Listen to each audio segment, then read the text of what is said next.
Oui, allez, Madame McIntyre. Alors, j'aimerais avoir l'occasion d'exprimer une opinion contraire puisqu'on a pu entendre l'opinion de mon collègue, le conseiller M. Gignac, qui est favorable au projet. Lors de notre dernière séance du conseil d'arrondissement, nous avons été 2 personnes à voter contre le projet qui a été déposé, qui est à l'étude.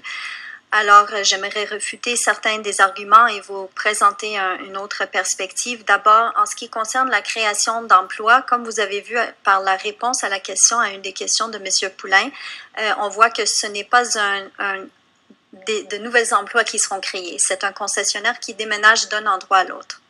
Donc, il n'est pas question de créer de nouveaux emplois pour les résidents de l'ouest de l'île.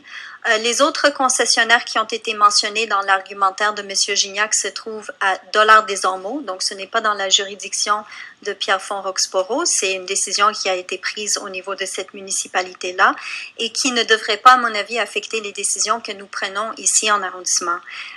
Mon problème avec le projet n'est pas face aux différentes dérogations qui sont demandées. Donc, c'est pas une question nécessairement du zonage, ni du type de revêtement ou de nombre d'enseignes.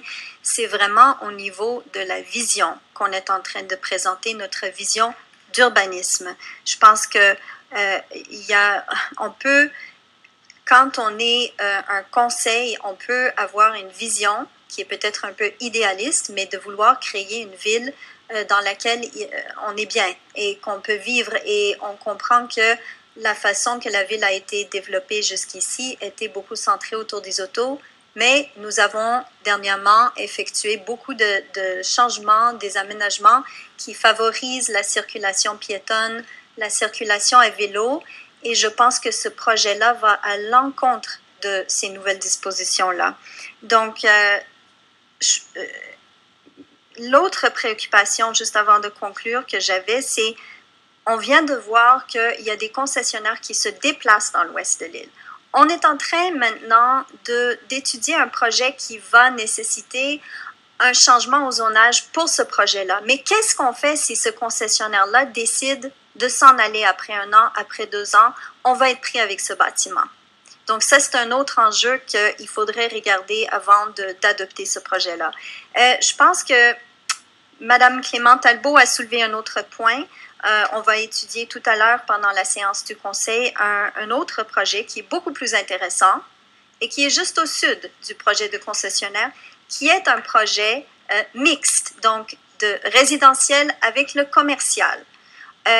Et dans le sommaire décisionnel, on peut lire « Le présent projet de redéveloppement contribuera au parc commercial de notre futur pôle civique et à sa qualité architecturale. » Je suis d'accord. On ne peut pas dire la même chose du concessionnaire. Donc, on parle de vouloir créer un pôle commercial à Pierrefonds-Roxboro. Si on a cette vision-là, il faut qu'on ait l'audacité de le soutenir jusqu'au bout. Et je pense que si on n'ose pas, on n'arrivera pas. Je comprends que ça prend de la patience. Je comprends que le site à présent n'est pas beau et il y a des gens qui sont frustrés et qui voudraient voir d'autres choses à la place. Mais ça n'arrivera pas tout de suite. Il faut laisser en place les structures qu'on a commencé, les nouveaux aménagements qu'on a commencé à mettre en place, les nouveaux projets comme le projet mixte résidentiel commercial et laisser la place à d'autres projets de se présenter. C'est mon avis et je vous remercie d'être venu entendre les différents points de vue. Merci, M. Papineau, sur le deuxième projet, s'il vous plaît.